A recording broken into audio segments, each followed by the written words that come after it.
Hello, everybody, and welcome to our commentary of the 1995 live-action adaptation of Casper, a classic cartoon from the 1930s.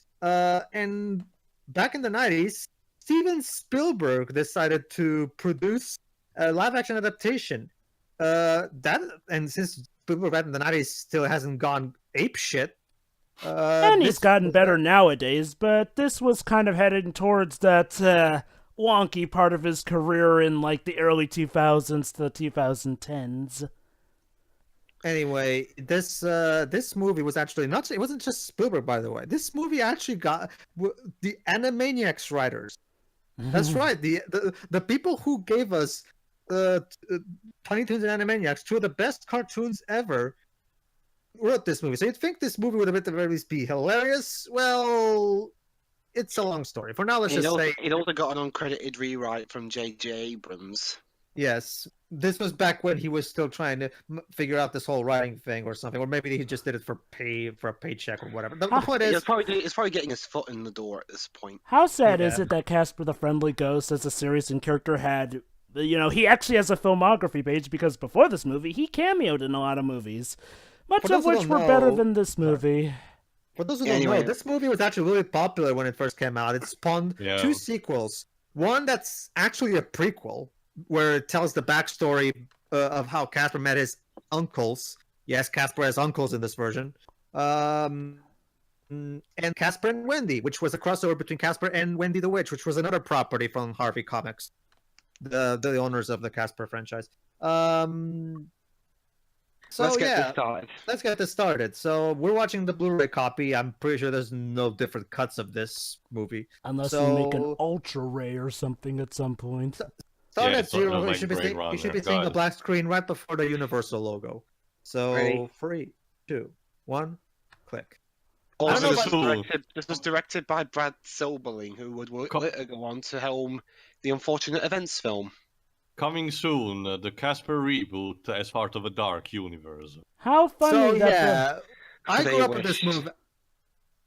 with this movie. What about you guys? I saw it in, I think it was 1997. So when it was like 6 years old. I kind of missed the train on this movie. I ended up actually seeing the prequel before this movie, so yay, I got to see it in chronological order. I saw it also a couple of times after, but that was the first time, and much like with stuff like Never Ending Story, it's stuff that kind of gets impressed. All right, James mentioned Brad from An Unfortunate Events movie. Well, that's actually one thing that I'll give it. Like, the technical direction of the movie is pretty damn good, actually. I'll give it. The special effects, while they're not perfect, I think they've aged decently. I don't... Are we joking? No. This kid can actually emote. Don't worry. Okay, basically, these two have decided to check out the mansion because there's supposed to be ghosts in there. Now, spooky goings on. By the way, get your tinfoil hats ready for Stephen King because this story is set in Maine. Yes. Like, you have a ghost story set in Maine. It's not written by Stephen King, though. Surprised he doesn't even have a cameo in that. Oh yeah, cameos. Remember how I mentioned that Casper? I was just checking where Brad Silberling was from, and no, he's not from Maine. Anyway. To be fair, though, like Pedro said, this is by no means a horrendous film. In fact, back in the day, the success of this film secured Silberling the position of director for the 1998 City of Angels, which was a remake of Wings of Desire starring Nicolas Cage and Meg Ryan. And it spawned 2 sequels, like I said. However, let's just say this movie hasn't exactly aged the best, but I'll get into the specifics of it as we go along. Basically, they were dared by their friends to come here, and they need to take a picture to prove that they've been here. And there's a score from James Horner. Yes, and it's a great score. Mm-hmm. Oh, look, the classic Casper theme. Also, they got scared by the ghost even though he didn't even want to hurt them. Not only is this original stuff, yeah, we got an orchestral version of the classic Casper theme. That's awesome. I will say, as far as adaptations go, I wouldn't say the biggest problem with this movie is trying to be faithful to the original because, for the most part, it tells a well and, kept enough story that, adapts some things, but, is able to be original in and of its own right. Ben Stein. Hi, Ben Stein. Can you start? Stein? Can you actually emote in this movie, or Tio, you're that gonna do he's your Ben Ferris Bueller? Stein. Tio. I think this is his fake. Exactly. I mean, seriously, asking Ben Stein to He's the emote. only actor. Also, gee, I wonder who the villain is.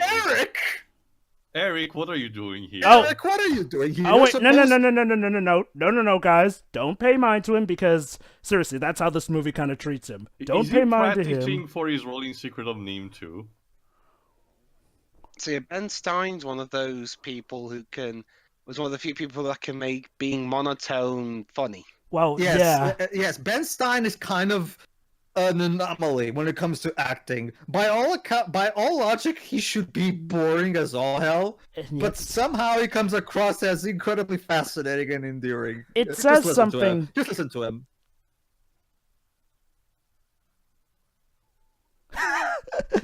See, that should have bored me, but it makes me laugh. The gist of it is that this woman had a parent who died recently, so she hoped to actually narrate something, but the only thing she narrated was the Castle of Whip stuff in Maine. Her name is Kerrigan Crittenden. Oh, listen, because he's not going to appear after this. How does he do it? To be fair, he's also a good cast for being the stereotypical lawyer who just tells you the laws in your face and that's it. Oh, by the way, the actress playing this woman, her name is Kathy Moriarty. Like, wow. And yes, before you ask, she does have a knack of playing a lot of villains in a lot of... Okay, hold on, Jova. I have questions. Okay, so apparently burning the will reveals something in the text. It's all part of a puzzle. Before you ask, no, this is never explained how the hell it happens. And second, it brings up a lot of questions when you find out exactly what the treasure is. Basically, this is what it says, Whips. Whipstaff, which is the name of the mansion, holds the treasure. Basically, Carrie here won the mansion where Casper lives as inheritance from her father. However, she was like, oh, fuck it, this is all I get. She cares only for money and sees no profit at first in the castle. Because, when did the cameo start? No, don't worry, I'll warn you too, though. Well, Ben Stein was the first. Yeah, Ben Stein was the first. Well, it's not that. There wasn't so much a cameo, more so a side character. Like, he had actually an actual role. So, okay, here's the problem I have with her character out of the gate, though. Woman, it's a castle. You're gonna say that you don't see any economic gain to be had in real estate with a castle? Like, even if you don't want the castle, you could sell it. Not just that, but, okay, Debs, we're about to find out the first problem of this movie. They made Eric Idle unfunny, and that is one of the biggest... Crime. That's a crime, if I'm ever so myself. I'm a huge fan of Eric Idle. You'll see for yourself, hold on. How Hollywood managed to make so many movies with Monty Python characters and made them unfunny? Oh, John Cleese managed to get by unscathed most of the time. Well, I didn't say all the time, but yeah. Mine, not even he could make Pluto Nash funny. I'm trying to find a list of cameos, but I'm not exactly finding. Wikipedia says that's best. Yeah, they'll have they'll probably have its own section of IMDb or something. Okay. Anyway. Literally, the woman's played by Kathy Moriarty. And yes, Dwibs, before you ask, she does have a thing about playing villainesses on crime mystery shows. Yep. Like Law and Order. What do you mean, like Law and Order and all that? Yeah. Law and Order and other mystery shows. But yeah, her name is Moriarty, so of course she plays the villain in those kinds of things. All right, I'll mention the cameos as. Don't worry. We have still a ways to go. By the very nature of cameos, they're recognizable actors. Not just that, Jova. I'm checking here on Wikipedia. Apparently there was supposed to be a cameo of Steven Spielberg himself, but it was cut. And you know what? To be fair, the cameos are far from this movie's biggest issue. In fact, I dare say they're kind of the saving graces. Hello. All right, Casper. Andy actually looks pretty good as a movie. In 1995 CGI, it aged spectacularly well. Yeah, by 1995 standards, it's fine. Even the disappearing effect looks good. By all accounts, it should look like the Donkey Kong cartoon. So what happened with the CGI and unfortunate events then? I don't know. Clearly dubbed line. For those who don't know, those were Casper's uncles. Yeah. They have specific names, but I forgot. Let's just say their names are stupid and move on. The point is... Alright, here we go. Alright, here's our first cameo. We have Don Don Novello as Father Guido Sarducci. Go ahead, Tim. What's he from? Well, he's the Exorcist, but one of the roles that you may know him more recently after he done his movie was voicing Vincenzo Vini Santorini in Atlantis. Yes, he's of Italian and Irish descent. Oh yeah, I loved him in Atlantis, but wait, I think he was from a more comedic Exorcist movie. Yeah, wasn't he? He did Saturday Night Live, and this was one of his characters. All right, let me just say this. Basically, they're gonna bring in this priest to see if he can expel the ghost from there. So that's what happened. Yeah, and he's saying it's okay. It's a piece of cake. It's gonna be a piece of cake. Like, all right, let's see. Yeah, that's a logical thing. You have ghosts, you try exorcism first. Although, but yeah, that was what his character in Saturday Night Live. Okay, Saturday Night Live. Because I thought, wait, is he from another movie? No, not for this case. Yikes! Ooh. And they ate the Exorcist. No, they barfed on him, and somehow they twisted his head backwards, and that's somehow Exorcist. And yet somehow he's still alive. Also, that's clearly CGI. I'm noticing that just now. To be fair to what way it's floating. I guess, yeah. To be fair, that seems like... Dan Aykroyd with a mustache. To be fair, wait. This is the one cameo that actually... Who you gonna call? Someone else. Okay. I'm just... Question. That cameo is actually brilliant. I'll give it. But I don't know, Pedro. It only raised too many questions. Like, why is it only him? Why he has a mustache and everything? Also, everyone else. I'm willing to bypass that. Honestly. Also. It's only allowed the use of one of them or something. Also, allow me to say though, I kind of feel that this was a waste of a potential crossover. I mean, there was literally nothing stopping them from making this a Ghostbusters / Casper movie. Except that this was Universal and Ghostbusters is Sony, remember? Except for the fact that they clearly... the original movie? Yeah, Columbia. Yeah, remember, original movie dwibs. But yeah, cool. But here's the... But see, here's the thing. Funny because the car got demolished? See, here's the thing, though. They obviously had to pay for, Dan Aykroyd to come full in costume and, This is important. Oh. He just wants to be loved. Well, Mr. Rogers, what are you doing here? Okay, Jova, you're American. Point to me, what is the appeal of this show? What was ever the appeal of this show? A creepy old man telling you things in a really creepy voice. Jeez, Pedro, mind in the gutter much? I mean, he was Well, I have to say, but... Jova, this kind of show seems to be a novelty for me. We never had a thing like that in my country. See, here's the thing. I mean, the thing about Mr. Rogers is that he's just genuinely nice, and they made a well-enough show out of that. I can imagine, like Bob Ross, for example. Also, this is important. Yeah, we have Bill Pullman doing Paranormal Detective Agency. aka the president from Independence Day. Or a ghost psychologist. Yes, there is a ghost psychologist. And that's his business. Also, here's the problem to me. The way they made his haircut and the glasses, he looks to me like Discount Robin Williams big time. Yeah.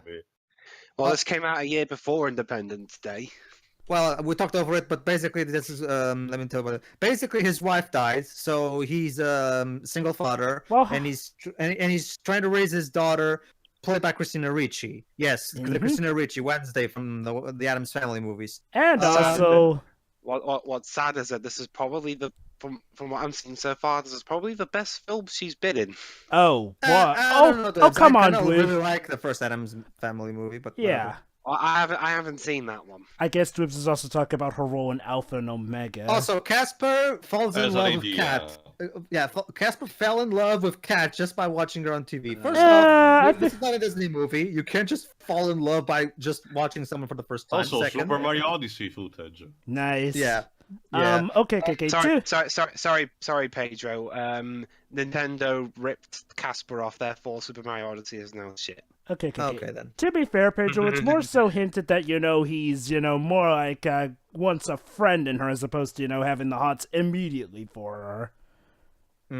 I don't know, Joe, but Well, the way he looked the way he looked at the TV, Joe, but that's not the look of a friend. That's the look of someone who's genuinely Well, he's incredibly lonely. I want to ghost myself into it. No, anyway, what I was trying to say was that, Kat's mom, that's Christina Ricci's character's name, by the way, hold on.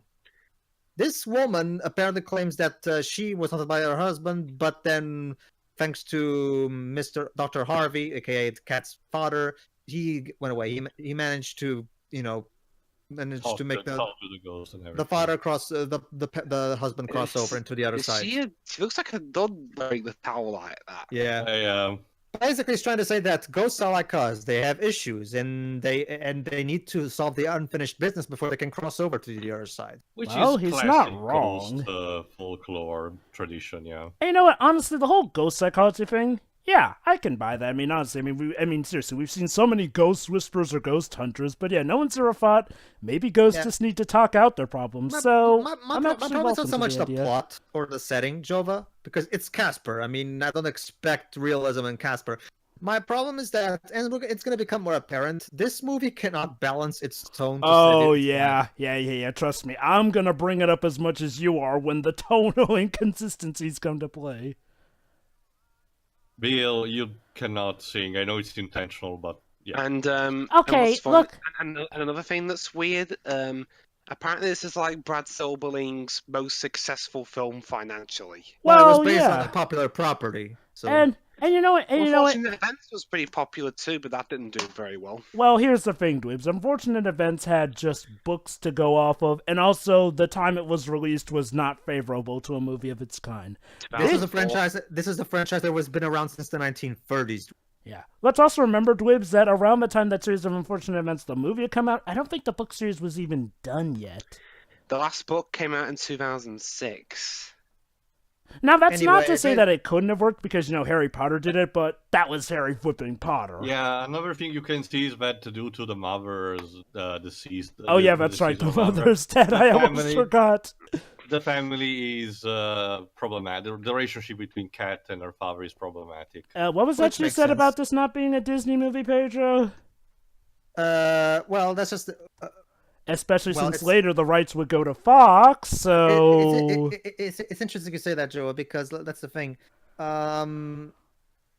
Basically, they're also implying that there's also a thing where he secretly wants to see if he can maybe somewhere find the ghost of his wife. Makes. You know what?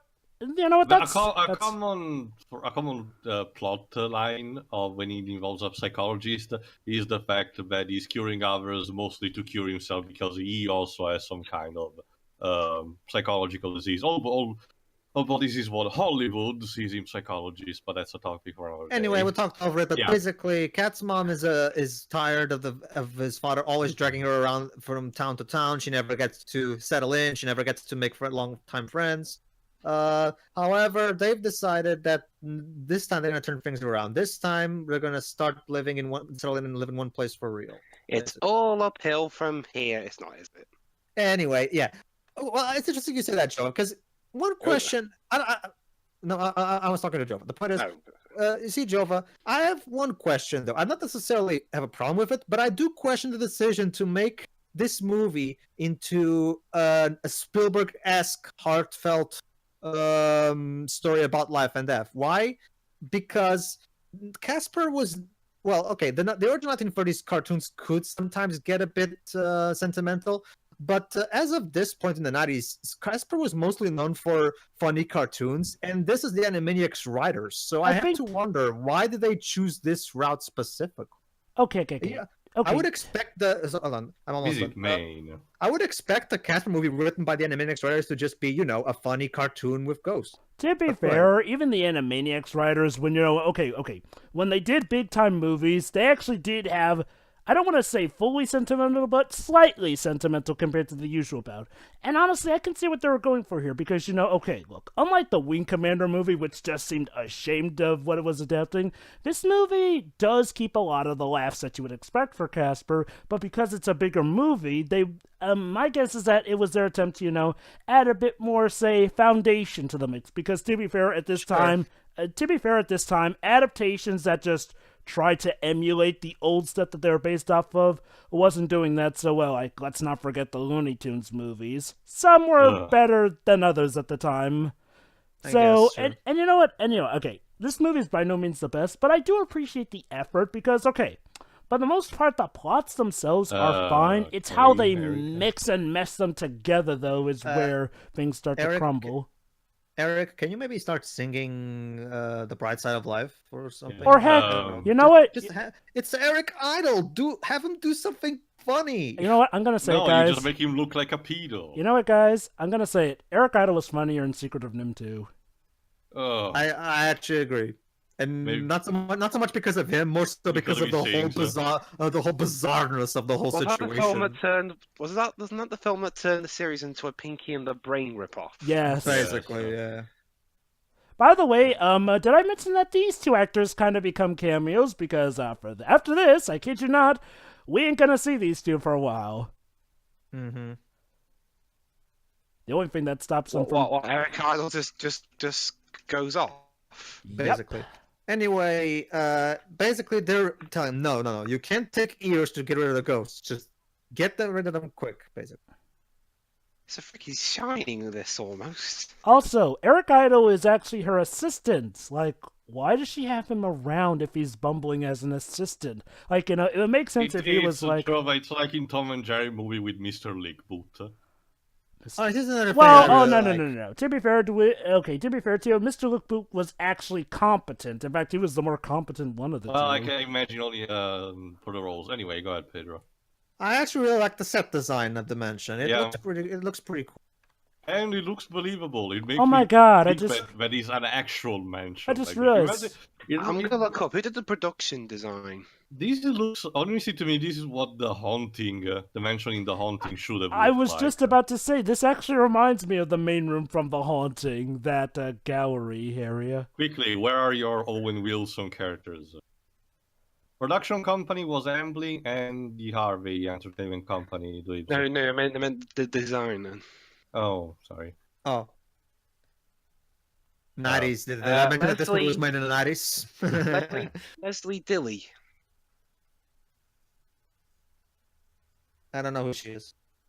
Well, regardless. Good job, though. Good job. No. He actually is a he. And it's a he. Okay. And he's Welsh. So. Oh, interesting. Well, gotta give him credit. I mean, this is a set design that. His country for that, I guess. Also, somehow the electricity manages to work after all this time. Well, of course it works. Just nobody's been brave enough to go that far into the house.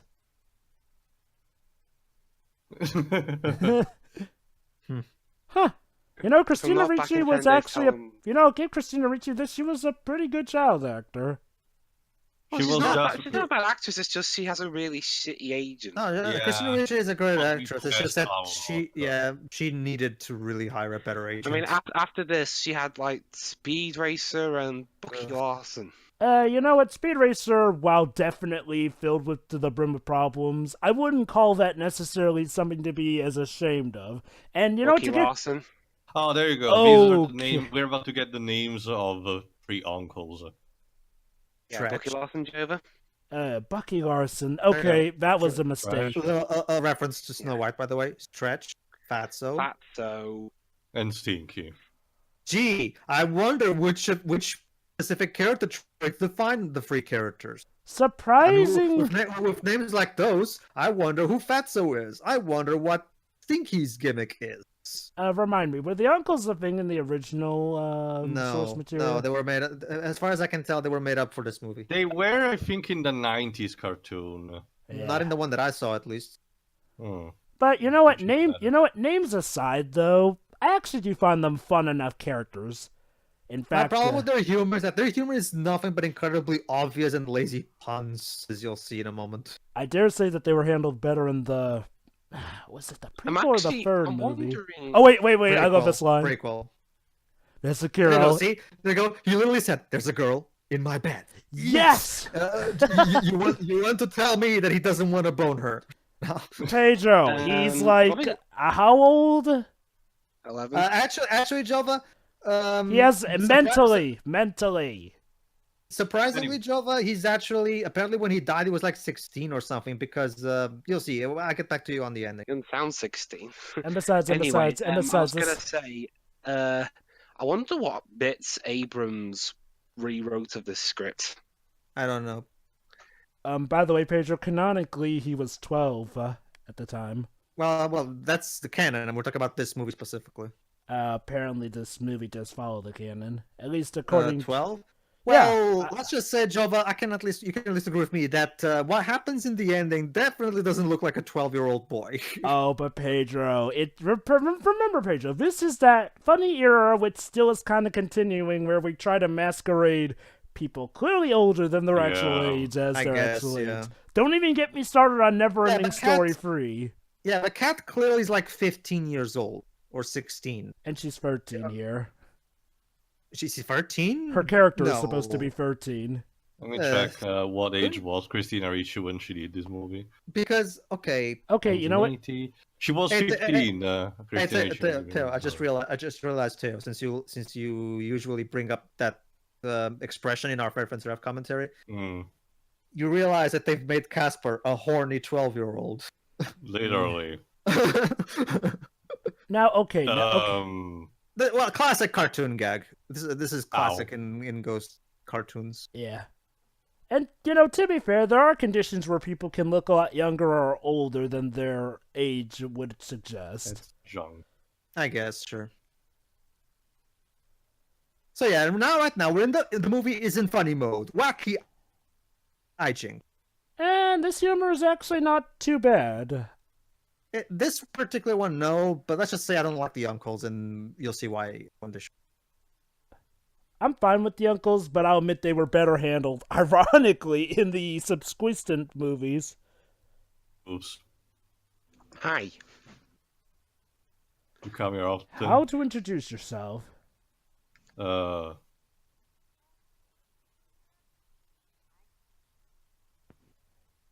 at least you didn't scream. Huh? Well, that was the quietest reaction Casper's ever had. All right. Apparently, whenever he opens the faucet, mud comes out, but then he hits the faucet, somehow water comes out. But it's simple. It's dirty water. Just needs some time to filter. All tubes. There you go, Till. Now she screams. I see a trailer shot. Okay. We're actually gonna get the really funny reaction from Bill Pullman in a moment. I agree with what Dougie said when he reviewed this movie. This is clear an Abbott and Costello reference. Yeah, not just that. Just listen. Bill. Okay.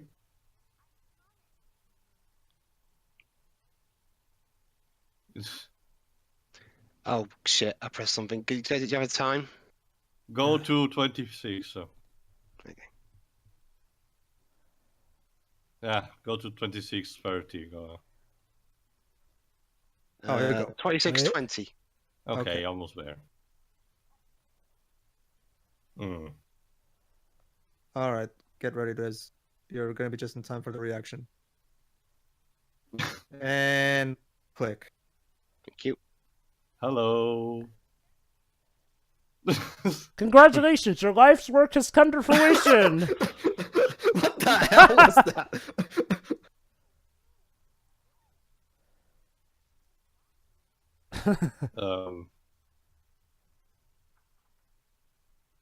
I love how she's wondering, what the fuck?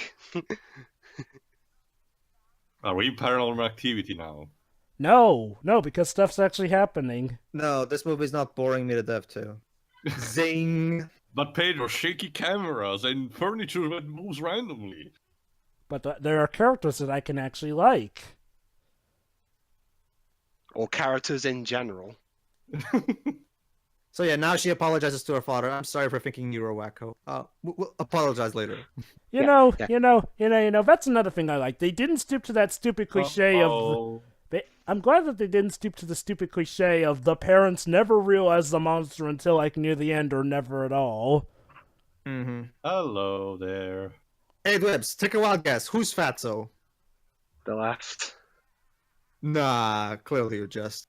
Let me check who were voiced by. Are they always this one-dimensional? John Impote, Joe Alaski, and Brad Garrett. Brad Garrett? The one that name sounds familiar. I love Brad Garrett. He was Krang in the 80s show. Not just that. Brad Garrett is a brilliant voice actor. Who voices Casper? I think it's like a newcomer at the time. Malachi Pearson. Whoever he is. Oh yeah, Brad Garrett. He was in Pocahontas too. He was in Full House. He was in an extremely goofy movie, but he was on Everybody Loves Raymond. Raymond, obviously, that's his most famous role. Ouch. Oh yeah. Casper is well, not physically. He's ghostly abused by his uncles, in a cartoony fashion. Hilarious. Get it? Because he's stinky, huh? Yeah, you're starting to see why I don't like these characters. These characters are so one-dimensional, and their jokes are so obvious that it's... Yeah, I'm pretty sure that they were done better in the cartoon. Let me check. Yeah, I remember that. Yeah. Which makes no sense. These are the Animaniacs writers. What happened? And again, and again, and again. Let me remind you, Pedro, their humor is done better in the prequel and the third quill. Well, actually, I don't think or they the wrote mid-quill, the sequels, I mean the mid-quill. Correct me if I'm wrong, Joe, but I don't think they wrote the sequel, did they? Oh, well, I'm just talking about... I didn't even know there were sequels. I'm talking about... okay, I'm not talking about the writers, I'm talking about the characters. Oh, the characters. Sure. Yeah. I haven't seen the sequels in years, so I don't remember. And Tio's right. They actually were in a TV series, although granted it was the spooktacular New Adventures of Casper, which started in 1996. I'm guessing you didn't see those? Oh boy, here we go again. But get ready, we have some more cameos. Well, goody, these cameos. Okay, so basically he's being possessed by all three ghosts. But what you told me, Joe, but that show started 1 year after this movie. But hold on, here we go. All right, everybody, time for all the cameos in one scene. I'm gonna say this right now. I kind of wish these cameos. All right, Dibs. Name them yourself. Go ahead. Name them as a shot. Clint, what are you doing here? Clint Eastwood. In a kids movie. There, I did a kids movie. Kids will get Clint Eastwood, all right.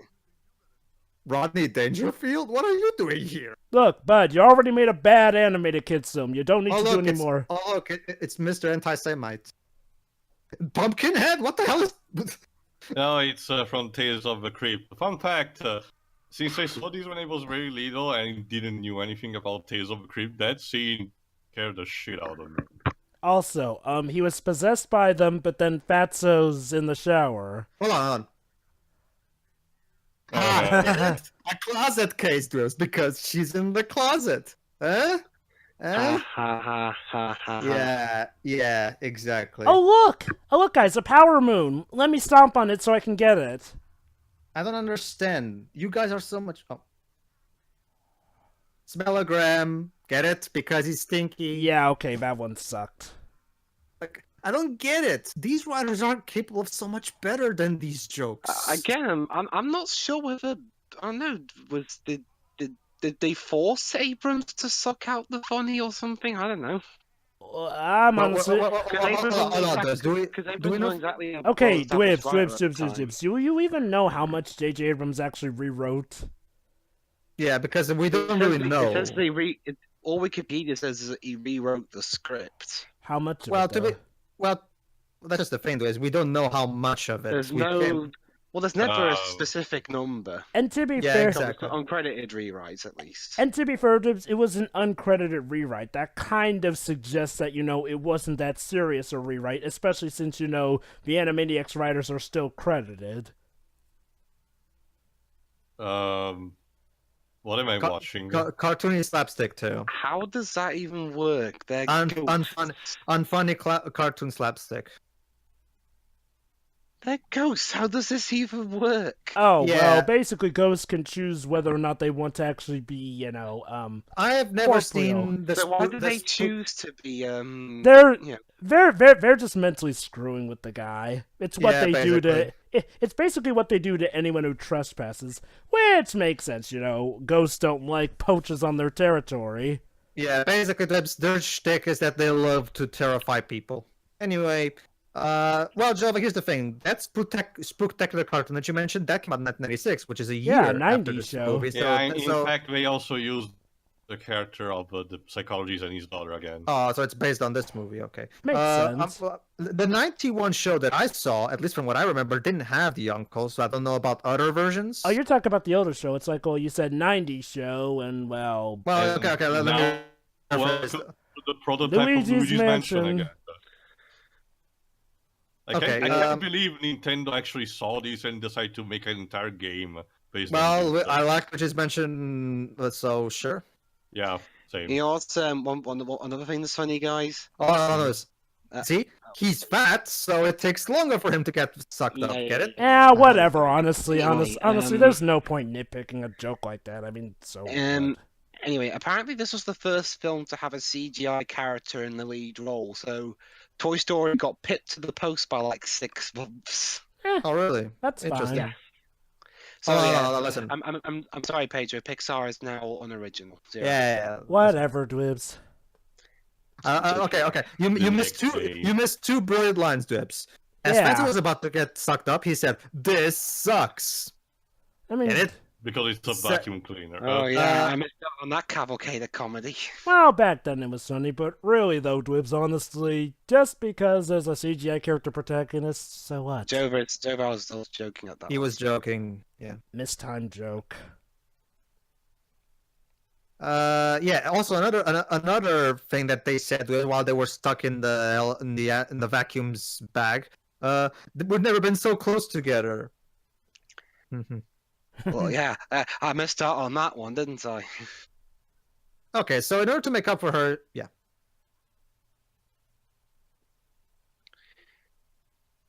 Get it? Casper the Friendly Ghost. Okay, that was clever. Your friendly ghost, Casper.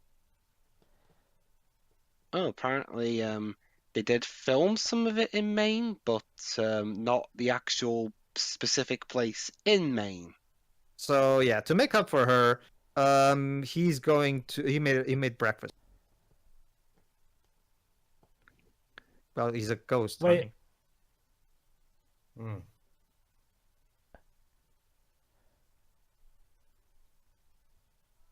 Ghost. Wait.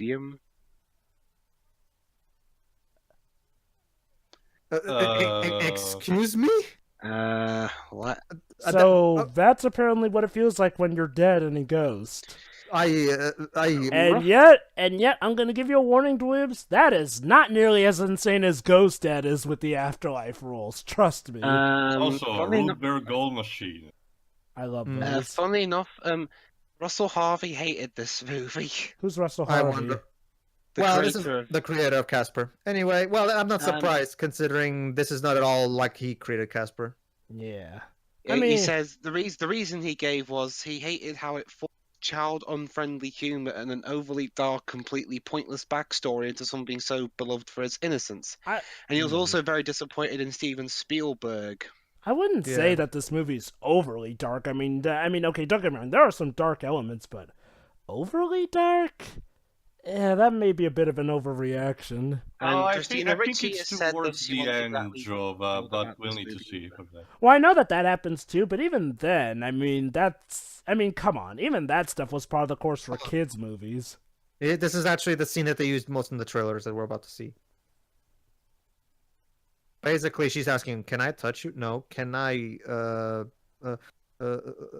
Basically, she's trying to figure out for herself exactly how this whole thing works. There you go. See, this is the shot that they use most in the trailers. Mm-hmm. Fun fact. In the trailers, they always used Land Before Time music. I get that it's James Horner, but why Land Before Time music? It makes it better for the trailers. Did James Horner do the score for that film? Yes.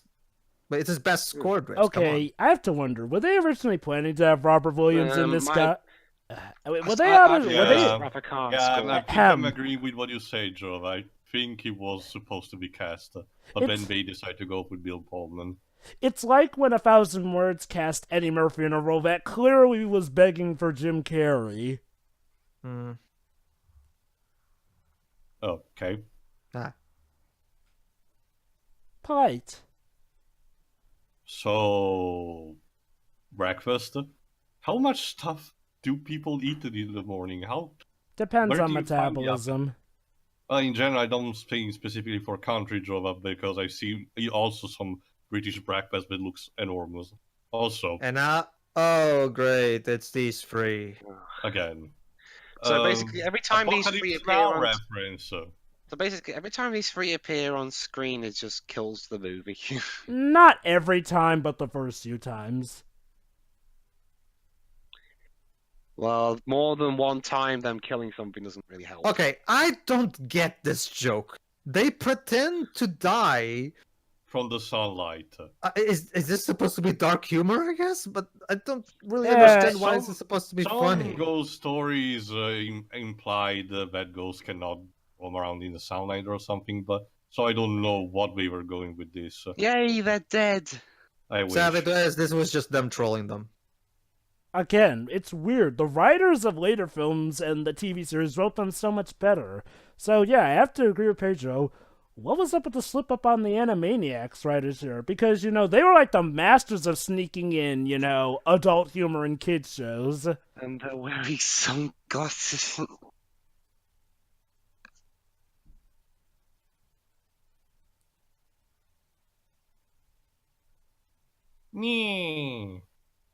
Get it? I'm New Yorkie. It's like the ghost of Joy Wheeler. Okay, that was clearly a ripoff of the genie from Aladdin. Not just that, but I don't... It's not even just a matter of being unfunny. They're genuinely unlikable characters. They're so mean to Casper for no reason. I would go a bit step further and say complete sociopath, considering Which is, in fact... And this is another thing that the prequels did better, actually establish that they have an actual relationship and does explain... Also, joke. That's just a faint... Yeah, that's just a faint, Jova. That only works... One at a time. I can only imagine, Jova. What if someone watches the sequel first? Because that was me. Yeah, I know. Because this movie clearly establishes the uncles as these really mean-spirited characters. But then the sequel tries to portray them as they maybe grow up, but they have a heart of gold underneath. And not just that, they're actually legit kind to Casper. Okay. Yeah. Let me put it like this. Me and my friends saw these movies in chronological order. I believe the third one is actually a midquel between the prequel and this.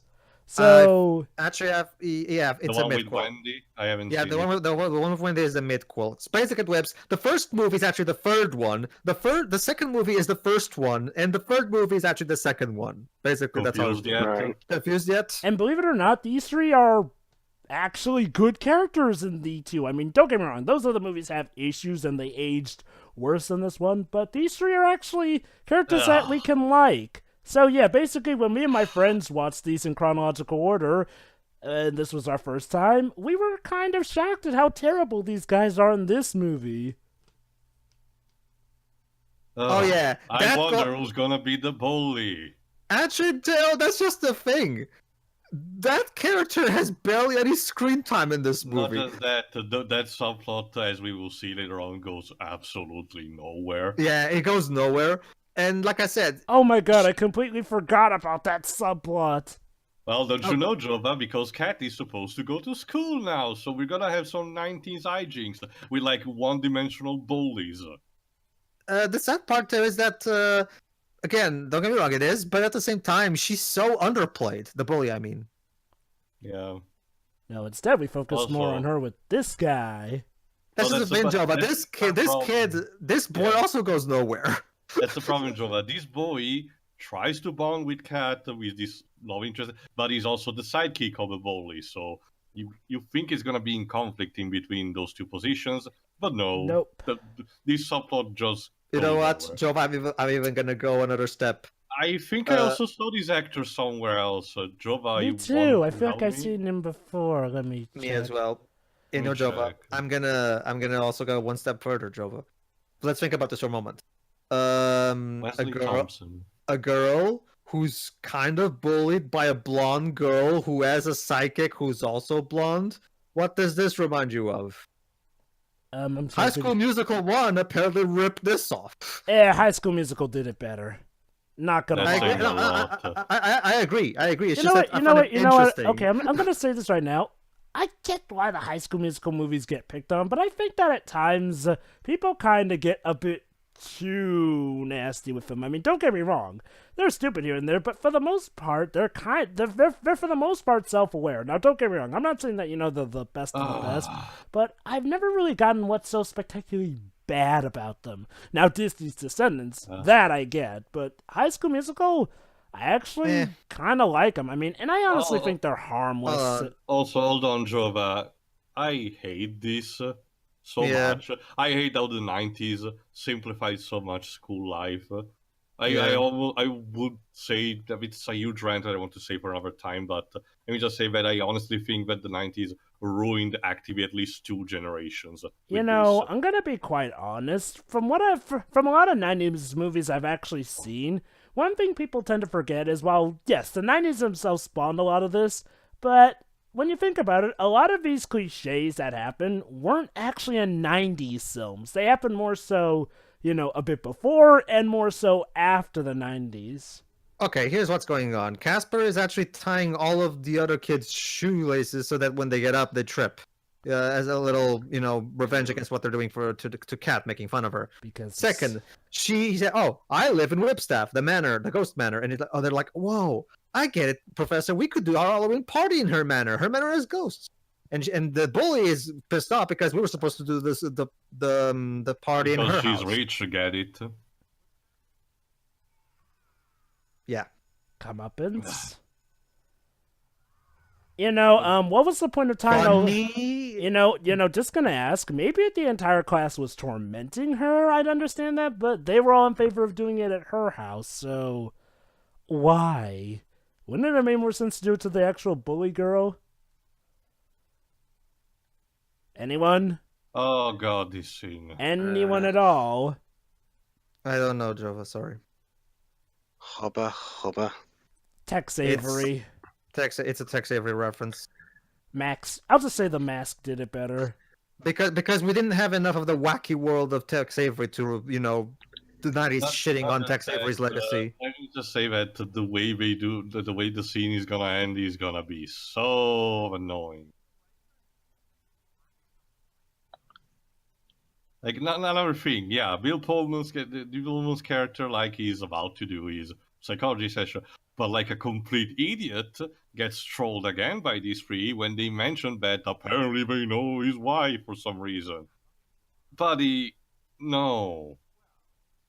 Like...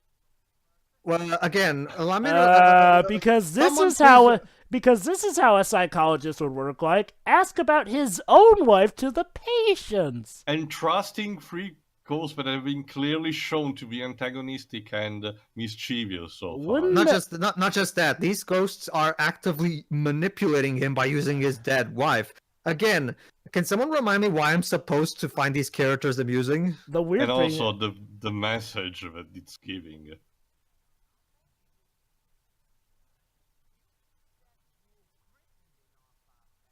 The woman, they mean, the blonde woman. Yeah. They don't like her for reasons. Well, yeah, because she's inherited the castle and they don't want her around.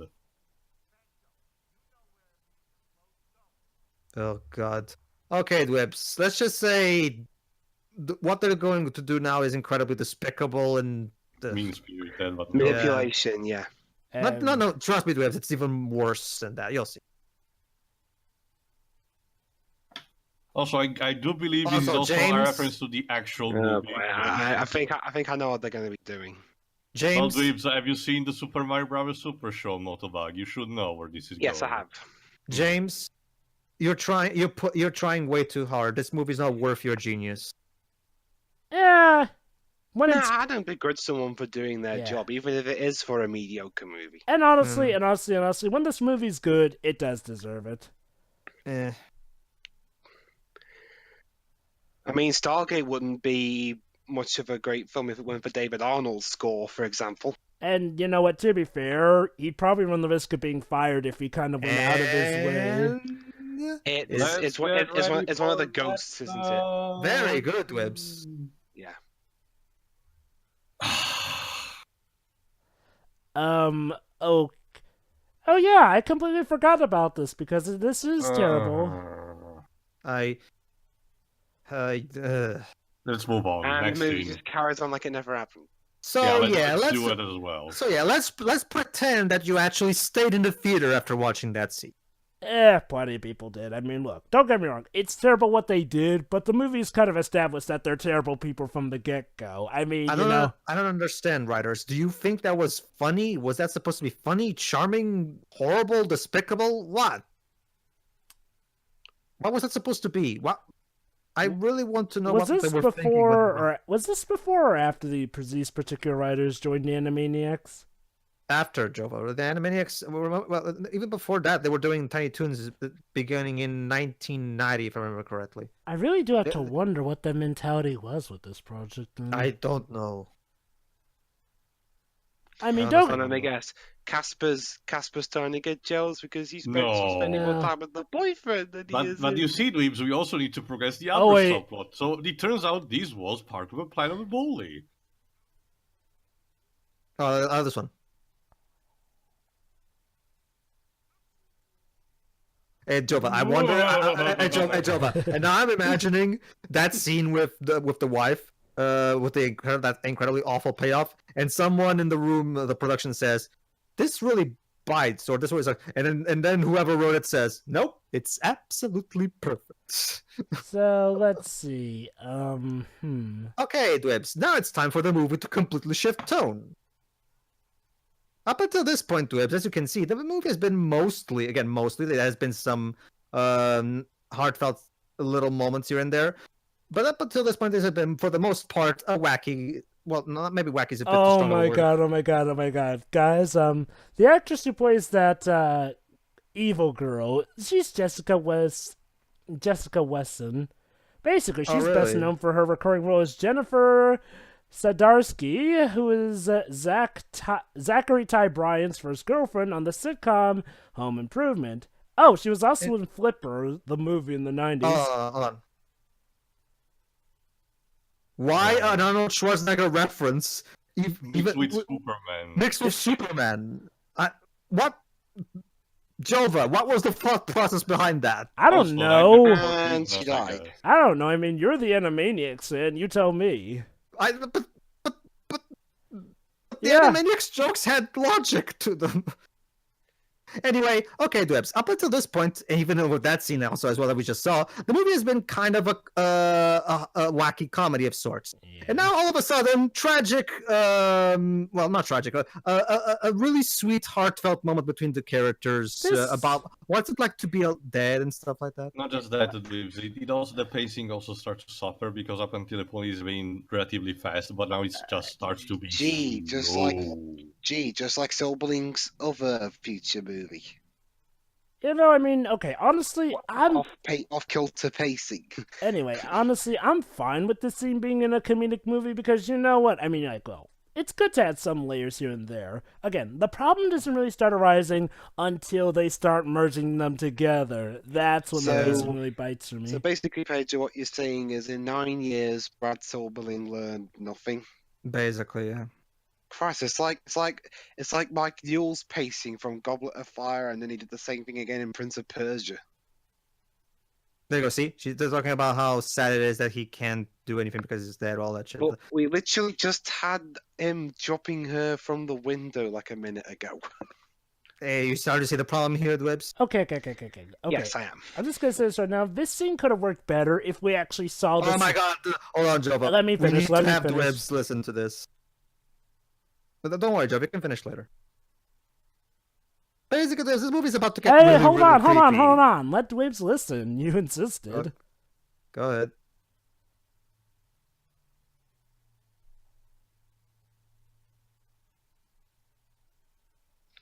What? She's talking about her mom. She's talking about the memories she had with her mom. Very specific memories, though. Well, remember, this is supposed to be the heartfelt moment. Yeah. Also, it's sentimentality towards a dead loved one. I can see why she'd want to cling on to those memories. What, is Christina Ricci going to say, it's so sad when I killed her? Because it looks like she's going to say that. That would be an interesting dark twist. Yeah, turns out Christina Ricci was the villain. Oh yeah, another thing I forgot to tell you, Dibs. Casper lost his memory when he died, so he doesn't remember anything from his past, from his life. That's another thing that they should think it's sad. Oh, there you go. How do you know that, Casper? Apparently dying is random in the afterlife. Listen to this, Dibs.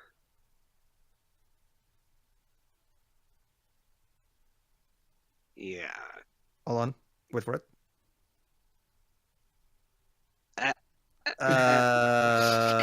You're a ghost, man!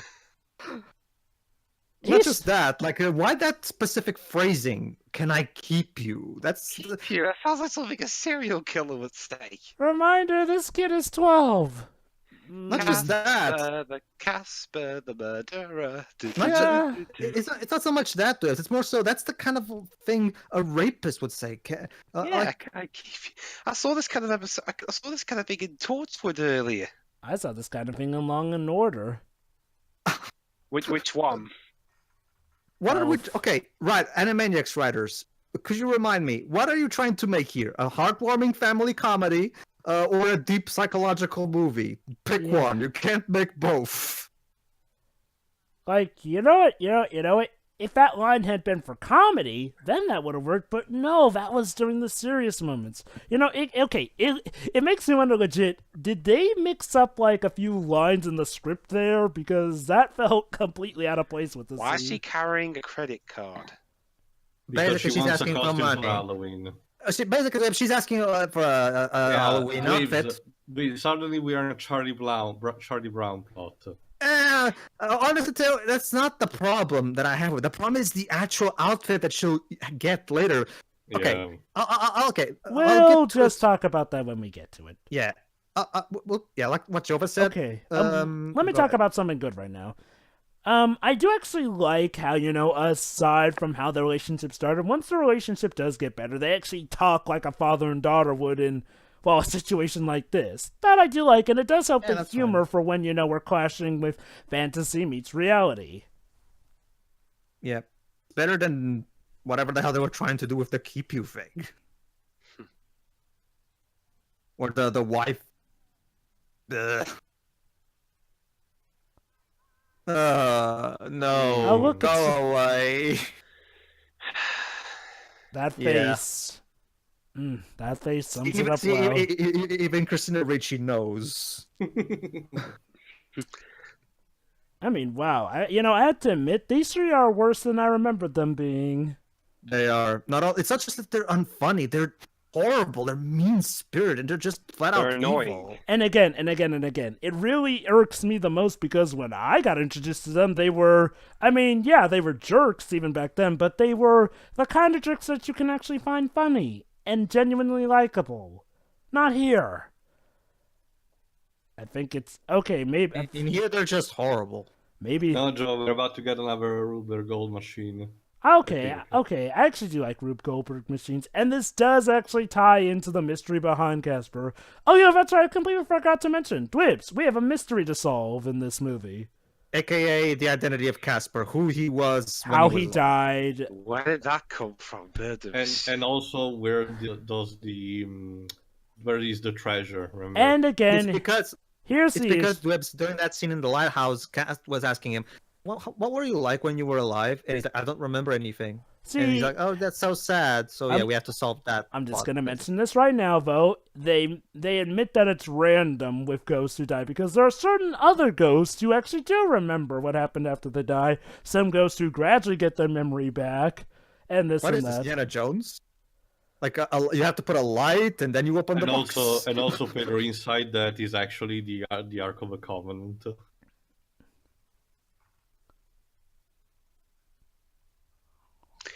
Oh my god, it's... Okay, this one is actually decent. Yeah. Hostility indeed. Oh, Eric Idle's back. Can we bring back Ben Stein, please? Wow, it's gone bad to the point where we're actually waiting much for like Ben what people Stein should back. do with trolls, the best strategy is to ignore them. Mm-hmm. Yes, basically he's decided he's going to give up on trying to, find a common reasoning with them because they're clearly not going to listen. Fool me once, shame on you. Fool me twice, shame on me. Well, Ben Stein was in The Mask around this year, wasn't he? Mm. And its sequel. He was more of a cameo in the sequel. And now guess what, Whips? Yeah. They're going to take him out for drinks. I'm not kidding about that, by the way. They're literally going to take him out for drinks. What's the joke here? They already They don't want him to go, so they want to bond with him. Yeah. Let's just... Eric Idle's trying to be funny, guys.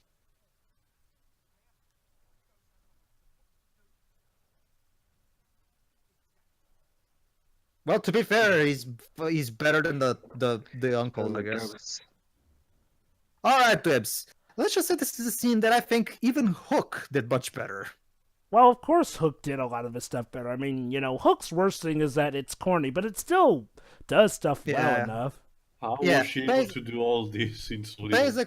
Basically, this is all the stuff that Casper had when he was alive, and now we start the reconstruction of his memory through him reminding himself of everything. Here's the problem. Unlike with Hook, where it was much better paced, where he actually has to seriously think about shit, he literally instantaneously remembers everything after seeing this. Like, there's not even any proper pacing or effort on his part trying to remember. There you go, see? This is why I'm convinced that this plot point literally was just a last-minute thing. Like, okay, I'm gonna say this. I was fine with, the whole having to deal with being dead thing, but then the mystery gets introduced way too late into the film. Like, Alonso, I'm gonna have to interrupt you here because this is a part that I'm really, really passionate about commenting on.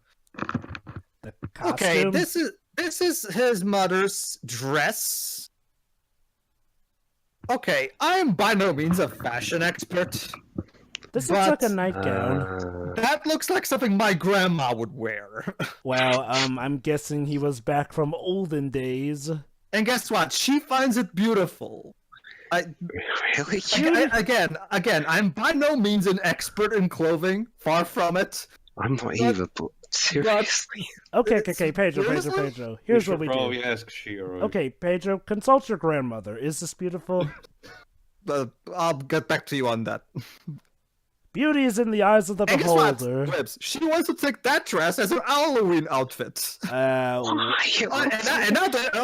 now suddenly tragic backstory. Oh, goody, this part. Babes, have you ever seen Citizen Kane? Yes, this is a reference to Citizen Kane. Just listen. Hold on, listen. I've got the Blu-ray, I haven't seen it yet. Basically, his father gave him a sled, and he took it to play. Yeah.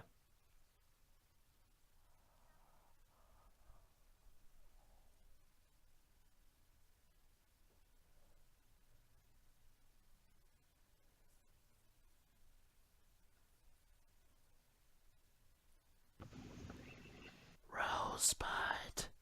Yeah. Not just that, we were literally having a whimsical moment. I remember! Train! And then suddenly tragic backstory thrown in our faces. Okay. Seriously. Okay. Balance your fucking tone, Brad. Okay. Like I said before, look, you want to have scenes of this much of a different tonal shift, that's fine. But when you have that, you have to transition into them properly. Like, seriously, the whole him talking to her on the lighthouse talk, we should have actually seen the whole flight to the lighthouse and seen how things calmed down to that point. And then here, it's kind of even worse, because we do see how it comes to it, but it's way too much of a shift. Oh. Here's his father, Dwibs. His father was an inventor, and he tried to create... Wait, hold on. We haven't said it yet. He was declared insane. That's right, his father created, well, God, apparently, but he was declared insane. Yes, that's right, Dwebs. Apparently, the father of Casper managed to find the secret to reviving the dead. But and now, you're probably wondering, Dwebs, where the hell did this subplot come from? And here's not just necromancy, Dweeb, so it means literally. Alright, it's time for the Rube Goldberg machine. Oh, yeah. Oh, and by the way, you're probably also wondering, why didn't he use it before? Well, it's quite simple. He got taken away to an asylum before he could use it. Okay, Jova, explain to me what was the joke there. I think she hit him in the crotch. No, she kissed him in the mouth. Oh, I get it. He's used to her abusing him as opposed to her actually being that nice to him. I don't... Whatever. Also, secret passage. Here we go. So yeah, Dwibs, tragic backstory about dying in the snow, and now reviving the dead. You're starting to see the problem with this movie's lack of focus. See. Again. See, look, it's like I said. The plot points themselves wouldn't be so bad. It's when they merge them together. And it's like I said earlier, Swashbuckling practically learned nothing from this when he did unfortunate events. Yeah, honestly. Okay. When it comes to unfortunate events, that was more of a black comedy, so that had more of an excuse with it. The pacing, though, Joba. Even with the pacing, I wouldn't say it was as bad as this. Yes, Tio? Did Universal theme park had an attraction based on this? I don't recall. I don't think so. Kind of a shame, too, because this looks like it could have made for an interesting ride. But anyway, that's nice. I mean, honestly, Dweebs, when it comes to series of unfortunate events, I don't find the pacing nearly as bad as this, to be honest. I mean, from the get-go, the plots are, for the most part, kept intact well enough. Well, it mostly stands out to me, since I know more about unfortunate events than Alright, you're probably wondering, what the hell is this? This is his father's shaving machine. His father... I guess was a lazy fuck, so he came up with this machine that just does the shaving for him and the combing as well. If you have seen Wallace and Gromit, you exactly know where this comes from. Or Flubber. And a little bow tie, because... Well, that's how people dressed back then. Also Flubber, too. Wow, his father really made an entire roller coaster / get ready for the day bat cave. Okay. I'm sorry, Universal. There must have been a mistake. I came here to watch Casper. You know, the little ghost. Oh, there he is. Wow, Casper, you certainly lost quite a lot of memory and gained quite a lot of memory, and yet he still doesn't remember every detail. Conveniently so, because let's just say, Dweebs, there's an extra detail. Hold on, Jova. Slapstick. You get Eric Idle and you use it for this. Didn't we kind of already do this anyway, just with a girl instead? We literally went from an atmospheric thing to this. Well, hey, apparently Eric Idle can karate block razors. It's like we can keep alternating between two movies every 5 minutes. Well, here's the problem, guys. We kind of only have 30 minutes left, so yeah. Really big pacing issue here. Oh, there we go. Basically, that's what you just said. Buccaneers, whatever. Whipstaff does a treasure hold. That's what was written in the will that they saw in the fires in the beginning of the movie. Remind me. So they're convinced. Remind me, Pedro. At this point, does he remember what the treasure is, and he's just not telling her, or he doesn't remember the treasure? Because remember, hold on. Here we go, Jova. Drawing cube. That's the vault. That's where the treasure is. He does remember what the treasure is. But he's not telling it yet. He's just not saying yet because it's not. To be fair, it's not relevant to what they're talking about. Again. I'm only asking because remember, there are still some memories of his that are established later that he has not remembered yet. And like I said, those memories are freaking convenient. I have a question, by the way. This also creates a huge plot hole. Frankenstein! Ha ha ha ha ha! If this machine and this overall lab has always been here, how come neither Casper nor the uncles ever found it? Because the ghosts, for centuries. Because the ghosts scared them away. And they've never explored. But no, the ghosts themselves. I mean, so you're telling me that Casper never explored the mansion and found this by accident? Really? Because his memories are lost. But wouldn't he just find it by accident, Jova? By exploring and shit? it's implied he never went searching for it. It is where very contrived. Well, remember, he himself even said that now he remembers he'd go there. I guess he figured he had no reason to believe there was something below there. Look. Don't think I'm defending this. I'm just stating the reason the movie's running with. Also, Scooby-Doo 2 Monsters Unleashed did that device a lot better. Just saying. But yeah, Dweebs, this is Lazarus, appropriately named. What is Lazarus? It's the machine that brings people back to life. Basically, you enter in that thing and you come out of it alive again. Don't ask me how that works. Apparently, Casper's father was gone. Theo, if this is the Lazarus experiment, where's Professor Lazarus himself? What's that a reference to? Well, to be fair, don't they imply that his father was actually the Lazarus, or am I mistaken? No. Oh wait, hold on, Paul. You need the dead liquid. Yep. You need that. This is reviving soup. We have no idea what's in it whatsoever, but hey, maybe we should take it to a scientist to replicate. Well, oh my god, they literally call it primordial soup. It has only enough for one. It only has enough for one. I have a question. If his father did manage to finish the machine and even made the liquid, how come Casper remained dead? Remember, Pedro, his father was taken away to an asylum before he could try bringing him back. Never mind. You're right. Never mind. Ignore. Okay. And there you go, Dibs. Casper is about to become a living boy. Yep. We're actually doing this. Brilliant line. You know, again, though, guys, maybe you might want to take that liquid to a scientist so he can replicate the contents of it. What Jova said. Like... Well, again, I can imagine that kind of serum being easily abused. Unfortunately, Dwibs, Kat is not really a scientist, so what she's going to do, she's just going to pull random levers until it works. And this is the only reason why he's not yet turned back to normal. I mean, Jova, what would be like the worst person you can imagine being brought back to life? Okay. Regardless, Dwibs, I mean... Here's a problem. Eric Idle steals the primordial soup. So, let's see what happens if you use the machine without the liquid. It messes you up.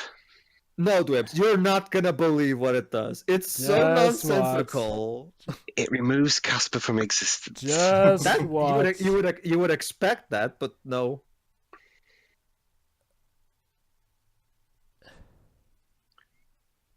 I don't think it worked. It turns him into an egg. Ladies and gentlemen, the movie just gave up here. Yes. Also, listen to the reasoning of the bad guys. Since the vault, we don't know the combination of a vault, the plan is one of them needs to be killed, turn into a ghost, get the thing inside the vault, and then get revived. Okay. This plot is starting to get really convoluted. So, I'm just gonna say this right now. We had the serious thing about Casper finally being brought back to life. It fails in a hilarious motion of turning him into an over-easy egg. Wow. What is the logic? Again. So don't just try to kill Eric Idle. Come on. Yes, she wants to kill him to make him the volunteer. Covering it in chocolates. Now he's about to make her lip up. So now, I kid you not, she is actually about to go cartoony. Remember how she's been acting relatively sane for the most part? Oh yeah, by the way, somehow that worked. Wait, and now he's suddenly outside with... Transitions, Brad! Transitions are your friend, Brad! So somehow slipping that much caused her to fall out the roof of the car. Oh wait, never mind, she's still alive. Wait, why are they trying to kill each other now? Again. We just explained it. Let me explain, Joe. We explained it. Basically, the plan is that one of them has to die and then get revived later so that they can get inside the vault. Well, jump off the roof of the house, then. Here's the thing. Nobody wants to volunteer. Yeah. So she's trying to kill Eric Idle because he's, of course, the sidekick. So, of course, he needs to suffer. Oops, sorry. Nope, subverted. Hold on, I think Dwibs missed one part. Basically, Dwibs, their plan is... I already mentioned that part to him. Fine. Basically, they're gonna try to become ghosts and get through the vault using their, ghost can go for walls. I guess they can't both be ghosts, otherwise that would scupper their plan. That, and remember, we only have enough soup for one revival. And there you go, she became a giant ghost. This is a kids movie for you. Oh wait, this is not a Disney movie. Never mind. Pedro, remember, after this movie, the rights would soon go to Fox. Oh, right. Also, Blues Brothers reference. Also, just gonna say, remember how Moriarty's character for the most part was acting down to earth? Now she's a full-out cartoon. Yeah. I mean, dang, what happened? Even more of a cartoon than Eric Idle. Where are they? What bar is this? The movie is falling apart right in front of us. Like, okay. Look, this is the problem. When this movie started off, we had an overall sane idea of what was going on. I mean, yeah, these three characters sucked, but they were, for the most part... and also they want to try to kill him. They're gonna kill him and turn him into a ghost so they can have a fourth friend ghost. Also, another thing, Jova, what you say is true, but I think the problem started to become immediate when the movie tried to have so many subplots it could be counted as the 6th season of Alias. Yeah. I was actually about to get to that. It's like, well, you know what? I mean, we would have been just fine if we went with, the plots of, okay, these two move into a house. These two evil guys are trying to use them. Girl is bonding with Casper, and the father is bonding with these three. That in and of itself... behind them. He's drunk. Yeah, he's drunk. That in and of itself would have been fine. You could have saved stuff like trying to find Casper's past for a sequel. Wait. Bill Not just that, Jova. We need to have the subplot of the bully, remember? That too. Guys. Bill Pullman acting like an insane drunk. So this is where Roland Emmerich got the idea from for the sequel to Independence Day. No, Dwibs. He was the president, not an insane drunk. There you go. He actually likes them so much. He was in the sequel. But don't you see? So the president's a drunk in the sequel. But don't you see, Dwibs? The doctor and the ghost have bond. To the point where now they decide. Looney Tunes style kids. To the point where now they decide that they don't want to kill him. Ew. That actor has to wake up every day knowing that he did this. Yeah. I should really send him a sorry note. Dear Bill Pullman. But turns out, there you go. This is the part where you're supposed to feel sorry about them because now they've decided they don't want to kill him anymore because they like him now. But here's the problem, Dweebs. Now, like a complete idiot, he's gonna walk out. Wait for it. Dweebs needs to see this himself to believe it. Okay, what kind of bar has that sort of thing just available for anyone to fall in right outside the entrance? And he's dead. Seriously, what kind of bar would have... Oh, yeah, and apparently that thing somehow cured Casper of his egginess. Oh, hey, just in time for Moriarty to come in now. Yeah, it's... Okay, so, Dwibs, believe it or not, Moriarty is one of the first actresses to turn into a cartoon. Yeah. I don't know how they did it, but she went that insane. She is now a full-on Looney Tune. There you go, you get the treasure, now what?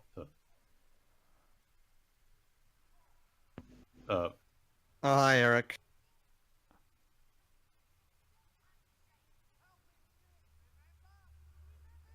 How could you make Eric Idle unfunny?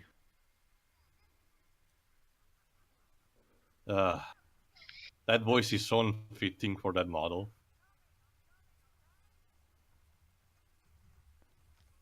Ha ha ha, funny. That didn't really stop him much.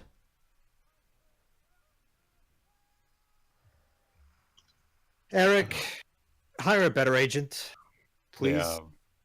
What are you saying, Pedro? He's totally gonna make a comeback with Secret of Nim too. Was he also?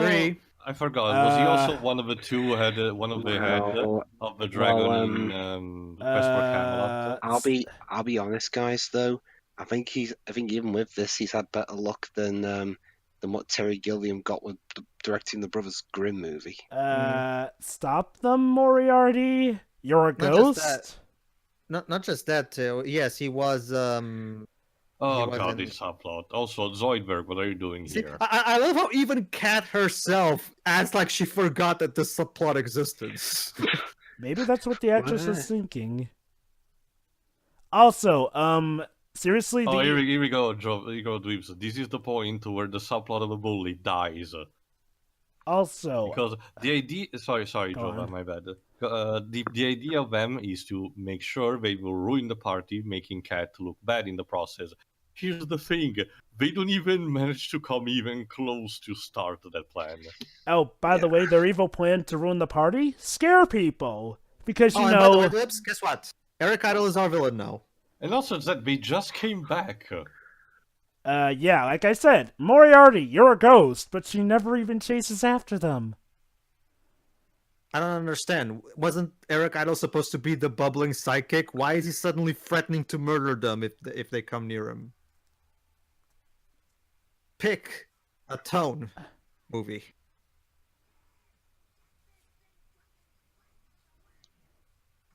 Did Moriarty ever find... And guess what, though? Now Eric decides to grow a spine.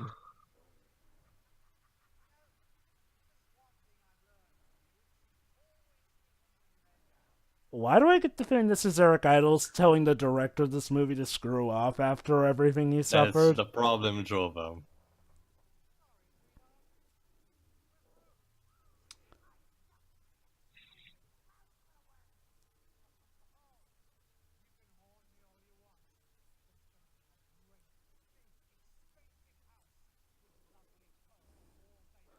Oh, I get it now. He's talking about all the money this role hopefully got him. Probably. I guess. I have the power! No, you don't. And there you go. Eric Idle is dead. But Which makes the question, well, how come he doesn't come back as a ghost? I guess he lived. Maybe. Not just that, Pedro. Maybe he actually had no, reason in suspense. Oh, wait, no, wait. Hold on. Okay, Dwibs, we're about to defeat the villain. Her unfinished business. Yep.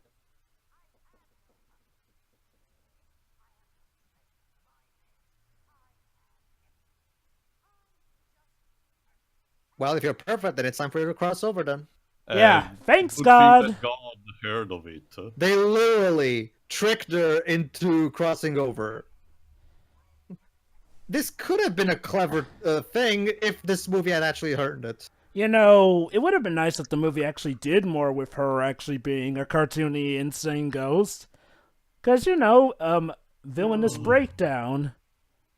Not okay, the treasure.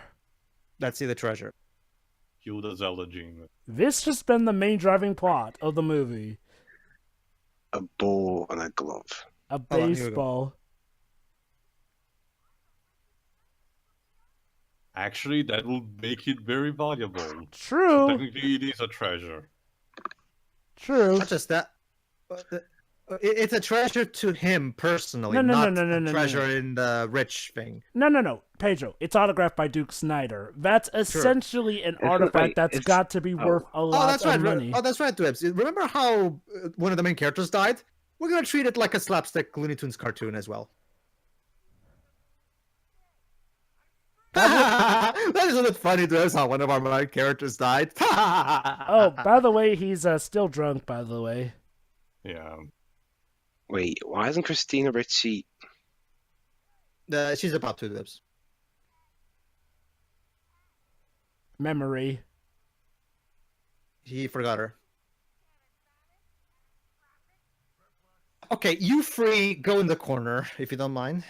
I don't like you. Go away. No wonder they had to... Okay, now I'm starting to wonder if the reason that they made prequels was to show that, yes, there's a reason Casper actually hangs out with these guys. Yeah, too bad it was a bit too late. Well, it wasn't necessarily too late since, Sex joke. See, here's the thing, Pedro. A lot of fans remember those three. Oh, look, the pinky swear that they made at the beginning of the movie. That reminds him.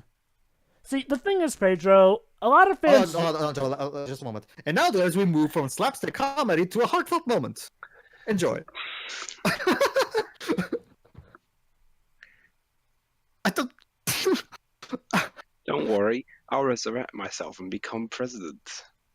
You see, Dwebs, this is how this movie works. Brad God, has this scene in the movie. Okay, I'm sorry. I have to rant about this. I really have to rant. Yeah, Brad's got So, what they're comedy going and to do slapstick, he is, can't well, really Casper says this is how it's gotta be. So, of course, Casper won't get to be alive. No, instead, we're gonna use it on her father. Again, there is absolutely no reason whatsoever for her or him to do this without consulting a scientist. And no, don't say they'll just think you're crazy thing. If anything, just tell them, hey, we want to replicate this liquid or whatever. How did the father even make that liquid? Yeah, never told. Since it's red, I guess it involves blood. So yeah, the whole thing with the father dying was basically a waste of our time. It was just a reason for Casper to never get to be alive again. It was a contrite reason. Yep. Why even bother coming up with this stupid machine? It's like I said. It feels like they had a plot for a sequel, but then were afraid they wouldn't get to make said sequel, so they mushed the mystery and everything involving this into like the last third of the movie. There was going to be a sequel to this, but Amblin decided, nah, this isn't going to.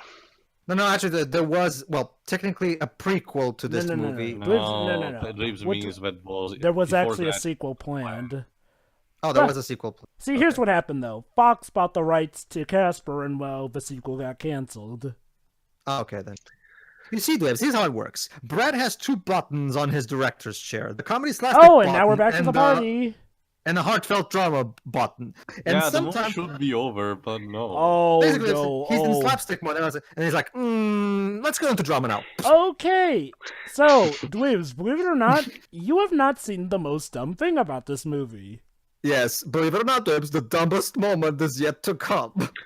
Wait, how did his dad come? Did they use the thing on their dad? Remember, Dwebs, they used the machine on his dad because Casper, being the noble ghost that he is. Guys, I found out the reason for why Dwebs has crap memory. He's a ghost. That's why he has trouble remembering. Dwebs, the forgetful ghost, the most forgetful ghost we know. So is this like in Unfriended? We are in a possessed call. I would come round to your houses and haunt your nightmares, but I keep forgetting to do so. Precisely. The bully subplot. And again. Let me remind you, their plan for ruining the party is to scare people at a Halloween party. You are the dumbest bullies ever. That'd be like trying to ruin a Santa. But I'm trying to ruin a Christmas party by going ho ho ho all the time. There you go, Bye, bully subplot. I'm not even kidding. This literally flies away. They leave and they never come back. I'm not even kidding. Are semi-villains, everybody? Including the potential love interest for Cat. Bye, and they clap. Yay! Yay! But basically, they think it was some kind of intended diversion. That puppet's okay, Dwebs. We had a good moment of comedy slapstick. Now let's switch back to a heartfelt drama about life and death. Why not? But first, a comedic scene of Casper doing that with his mouth because yawn. Let me just recap because Dwebs missed it. Basically, Dwebs, being the noble ghost that he is, Casper sacrificed his chance to get revived so Kat could see her father alive again. Basically. However. Oh God. Yeah, literally. Oh. Literally. Yeah. I wish it was God, but it's actually someone else, Tio. Casper, also, you have summoned me. Bless you, James. You're trying. It's the mother. Also, discount Julia Roberts. Kat's mom shows up to us as an angel, dressed in red, mind you, which is kind of the colors people associate with the devil. So whatever. Writers, Brad, what the fuck are you doing? So I kid you not, Dwebs, we're about to go Pinocchio on this. Instead of the blue fairy, it's the red angel. By the way, she chooses to mingle with Casper instead of, her own husband and daughter. Also, well, for later, Jova, but also this actress is called Amy Brennan. He did minor roles here and there. Amy Brennan? That sounds like the listen woman to who this. sings Light of Hope. She was in Grey's Anatomy. Oh. Fun. Very good. Basically, this is what's happening. Cat's mom is gonna give him life. Temporarily. But it temporarily, runs out at the strike of midnight. Actually, no, it's still 10 o'clock. Actually, it's 10 o'clock, Jova. Oh, Remember, yeah. They specifically said, hey, Cinderella, kind of a Cinderella thing. And then, because like, hey, Cinderella had till midnight. And then he's like, Cinderella wasn't 12 years old. There you go. I forgot about that line. Thanks, Jova. And now... Yeah, Casper looks like such a convincing 12-year-old. Wouldn't you say, Dwibs? Wait, oh shoot, I thought that was her father from behind for a bit. Let me check who was the actor. Also, generic 90s ballad. Devon Sawa as Casper in human form. How old was he at the time of this movie? Born in 78, so 17 years. Yeah, clearly 12. clearly a convincing 12-year-old, right? Well, maybe he aged slowly. Let's see how he looks and sounds. Why is the back of his head? Actually, Jova, he still sounds the same. Even though it's an actor, the actual voice is still done by the voice actor of the Ghost. There you really? go. So they dubbed. This is the protagonist of the first Final Destination movie. Well, okay. Let's see how the lip syncing goes. Also, guess what this song is called? Remember Me This Way. Get it? Oh, there you go. I wish I was playing Remember Me instead. And they start flying, and somehow nobody suspects of this. They float, Pedro. They float. It's turned into the snowman. Float! Float! Wow. He said it again. Can I keep you? But they dubbed the lines at least. Good. And yeah, said... okay. Any woman would find that creepy, but because it's this movie, she finds it charming. And yet everyone else is just staring at this, I think.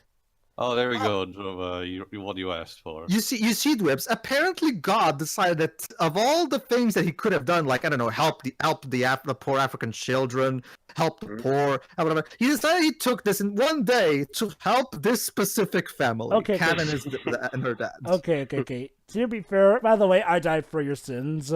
To be fair, I think it's hinted more so that it's just the mother doing this because... Also, the color, it's like what Doug said, red is associated with Satanism. Yeah. To be fair, Pedro, it's more so hinted that the... Is there a subtext when we are not seeing? I'm mostly joking. Oh, I get that, I get that. But I mean, to be fair, though, the God joke works with, Moriarty being taken over. But apparently, the Mother Ghost has special powers that allow her to do this. Why? But don't you see, Jova? She's not a ghost. She's an angel. It's an angel. Anyway, Dwibs, basically, she's going to finally... Yeah, there you go. Yeah, she says that it was actually the three uncles who brought her here. Bullshit. Don't you see, guys? Don't you see, guys? They were redeemed, so they did this. Mind you, they did it off screen. Not a single line after that moment with the volley. Yeah, that's a thing. The uncles kind of drop off from the movie after that. So there you go, Dibs. Now, Kat's father finally gets to have one last talk to his ex-wife so he can finally get over her death and finally move on, basically. Oh yeah, there's apparently a rule that this is the last time she can talk to them. Why? Bullshit. I have no idea. It's like I said, the movie... Okay, look. The movie started off relatively... This is a sad, tragic case of a film. Like, the film was starting off relatively fine. Yeah, the cameos were weird, but for the most part, they had an established structure, but then they started piling on the rule book in the afterlife, and... this is still going! Yeah. I came here to watch Casper, and yet I got 5 different movies mushed together. Honestly, Jova, you can pinpoint the exact moment where the movie starts to fall out to the moment Kat enters the school. And they always are. Not even at that point. I'd say it starts to shift with the lighthouse tower I won't talk. say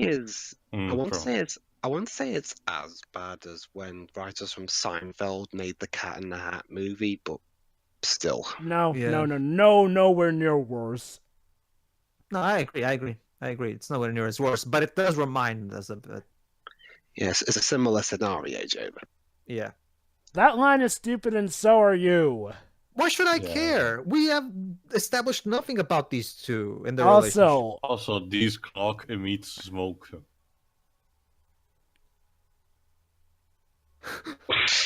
Isn't it beautiful, Dwips?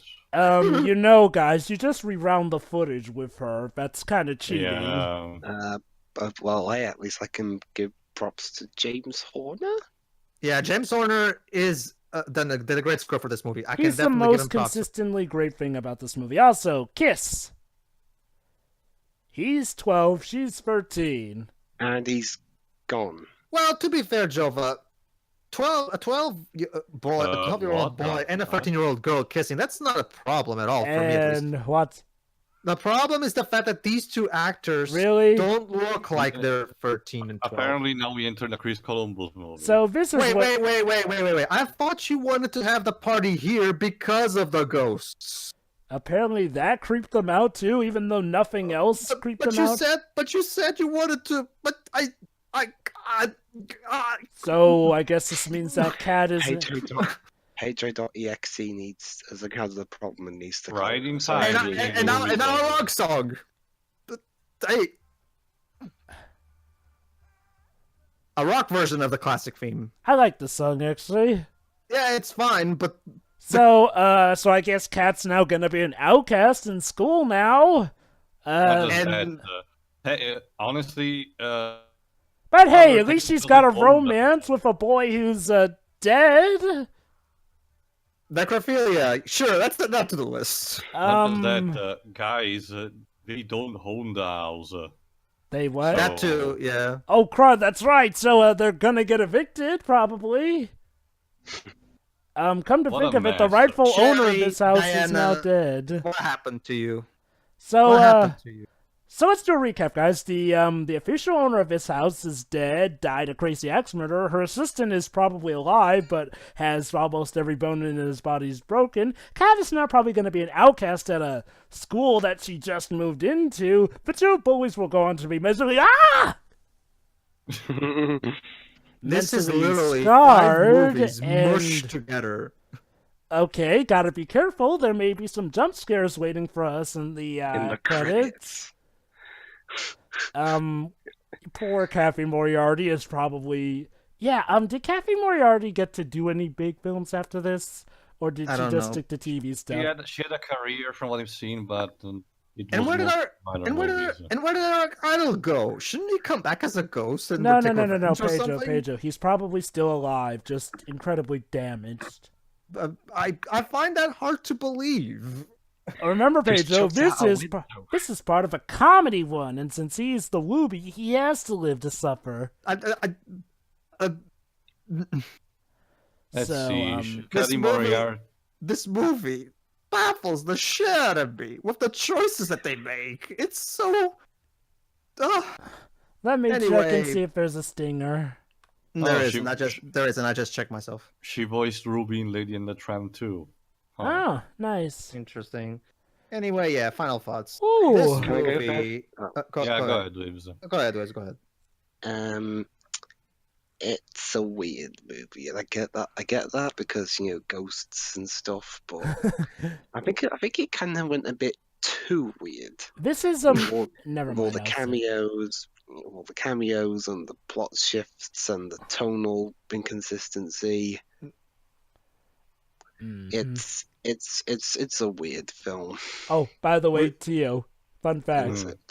You want to know? I'm really tempted. Sorry, go ahead. You want to know the name of the town this was set in? Friendship, Maine. There's a town called Friendship in Maine. Tea's favorite town.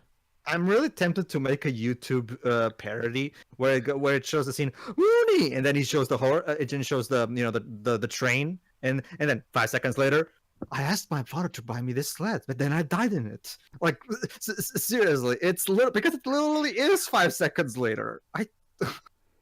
Okay, final thoughts. This movie, it gets worse every time I see it, and that's sad because I can tell that for as terrible as it is, the people...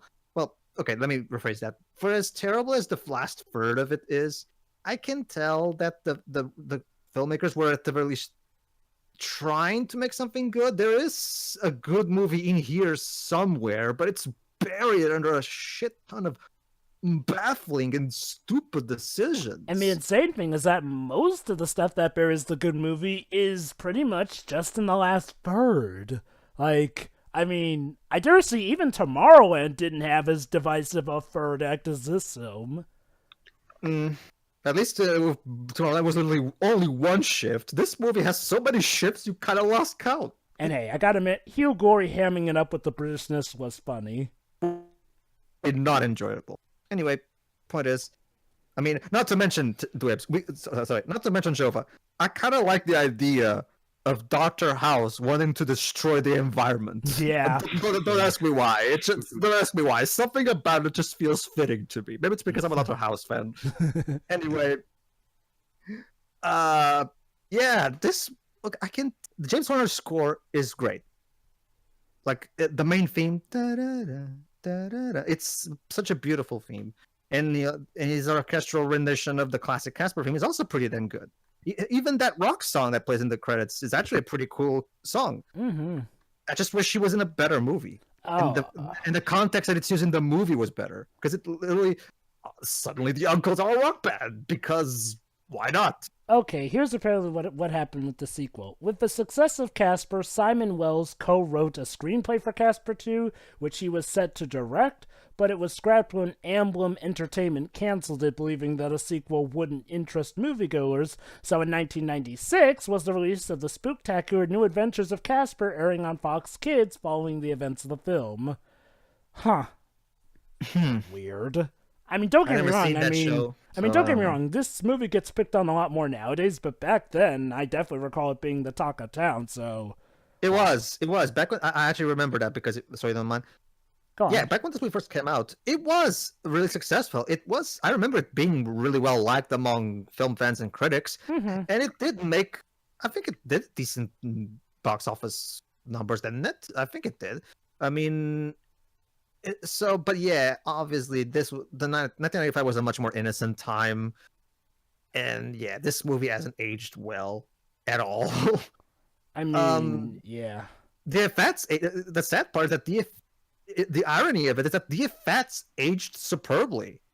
The effects still look really good. The ghosts look really good. They look cartoony, but at the same time, not too cartoony. Yeah, and like I said, James Horner's score is great, but yeah, the plot is a complete mess. It starts off while it is technically sloppy, even at the beginning. There's still somehow it still feels like Brad and the writers still have somewhat of a hand on what they're doing. But then when we start to reach the halfway point, the plot just starts shooting in every direction. And completely falls apart. And then there's the third quarter point. Yeah. Okay. So yeah, it's an interesting failure. I have to say, if there's one thing it's not, it's boring, because it is quite a fascinating subject. Yeah. It's so baffling, the choices that it makes, so utterly baffling. But so I don't know. I still kind of enjoy it, not in the same way as I did back as a kid, but I enjoy it like a scientist would enjoy an interesting specimen. It is. I really want to know. You know how Doug had that special thing where he actually interviewed the writers of the Animaniacs, including Sherry Stoner, one of the writers of this movie. Yeah. If I interviewed Sherry Stoner, I would ask her, what the heck were you thinking when you wrote this movie? Because I really want to know. I really want to know what was the thought process behind these decisions. Yeah, those kind of interviews are fun. Yeah. So yeah. A failure, but I have to admit, an interestingly entertaining failure. Go ahead, Tay, what do you think? Mostly what you guys also said. This movie, it's just a weird mess, but it's so interesting to observe in that regard that I guess it's a thing that's to be recommended just for this sake. Oh yeah, I definitely went in on the Squirm Generations commentary of this movie. Yeah, it's just like what you guys said. It just has so many problems, and at a certain point it just starts to crumble under so many subplots. And that's it. Go ahead, Jova. Finish us off. Okay, this movie... I'm gonna deem this movie a noble failure, because you know what, thinking back, the way I remembered it, I thought that the prequels were worse, but now that I think about it, the prequels were better. And there's kind of a reason for that. See, the prequels kind of ignored this movie's plot. And I'm starting to see why. Yeah. Like, okay, funny enough, back in the day, this was my favorite of the three, but now I'm definitely starting to see that while the prequels aren't maybe as well made, the prequels had a lot more heart put into them. Heck, Casper: A Spirited Beginning even had an all-star cast of Steve Guttenberg, Lori Loughreen, Rodney Dangerfield, Mike McCann, James freaking Earl Jones, and Pauly Shore. God dang it. But you know what? He doesn't ruin that movie. But yeah, this movie, though, I'm going to consider this a noble failure. Because, like I said, when the movie starts out, it actually does seem like they know what they're doing for the most part. I mean, they have the whimsical humor here. And you know what? Yeah, well, it was weird that they brought in stuff like, Casper having to deal with it being deaf, him being dead and whatnot. It, for the most part, well, felt somewhat fine. I mean, yeah, stuff like how he feels the way that your foot falls asleep was weird, but for the most part, I was fine. The main issues are two big points. One, it's when they try to merge all the tones together. That just got sloppy. And two, for as cringy as the school stuff was, the plot really falls apart where, literally in the last third of the movie, we establish, hey, Casper doesn't know about how Casper doesn't remember all about his death, so we have to play mystery solvers in order to not only try and solve the reason to his death, find out the secret to his past, find out everything involving his parents, but also to find that his father has created something that can bring life, like movie. You don't establish something like that literally all within the last third of your movie unless you absolutely know what you're doing. It's like I said, this feels like it should have been saved for a sequel. Now, as for why this was considered a good movie back in the day, I can see why. I mean, you know what? I mean, look, if you're coming to see this just to see Casper on the big screen, yeah, you're getting what you paid for. But I will say this, if you're a film enthusiast, oh boy, are you going to be driven mad by this film. Again, though, it's a noble failure because, for the most part, they did seem to know what they were doing up until the later points. And I'm really baffled because, like I said, the cameos are not the worst thing. In fact, they tend to sometimes be the better of them, which makes me wonder, why not just make this an all-star cast film like you did with the prequel? Also, I will say this. I love Kathy Moriarty in this film for going from down to earth to being all cuckoo for Cocoa Puffs. Like, that's actually a great villainous breakdown. My problem is that they do nothing with her being a ghost. Like, she doesn't even chase back up after them. I was like, what a waste. And yeah, the uncles are definitely at their worst here. It's definitely clear that this was their debut here because subsequent appearances have them actually be tolerable. And yeah, that's something that I forgot to talk about in my final thoughts. The uncles are horrible. Burn these characters in a fire. They're or make them better, like they did. I mean, heck, we even had Bill Farmer playing one of them eventually. Well, we haven't got to those characters. We haven't got to those movies yet. As far as this movie's concerned, these characters need to fucking go away and never come back. Like, and again, the one good act they do off screen, and we have to be told it. Ugh. Again, it's like they started off strong, but then at the last minute something went wrong, so they had to rush and pack and cram stuff into this movie. Yeah. I mean, don't get me wrong. This movie is a joy to watch. Watch it with friends, though. Riff on it. Yeah, it's not boring. It's not boring. It's more baffling than anything. The fast pacing also helps in enjoying it because it doesn't feel like 1 hour and 40 minutes. And it's not tragic like most bad films because it was successful enough to spawn sequels or prequels and a show, which all were better. So yeah, you know what? I can appreciate this movie's existence for being a delight to riff on and for actually spawning material that did do the series more justice. So I guess we'll see you for those. And the Squirm Generations commentary probably involving Shuri because she's got to see what a great production artist that Welsh person is. All right, everybody. All right. I think it's Casper and Friends. What's the name of the next of the prequel movie, Jova? Casper, a Spirited Beginning. Yeah. Okay. All right. Tune in for that then next time, everybody.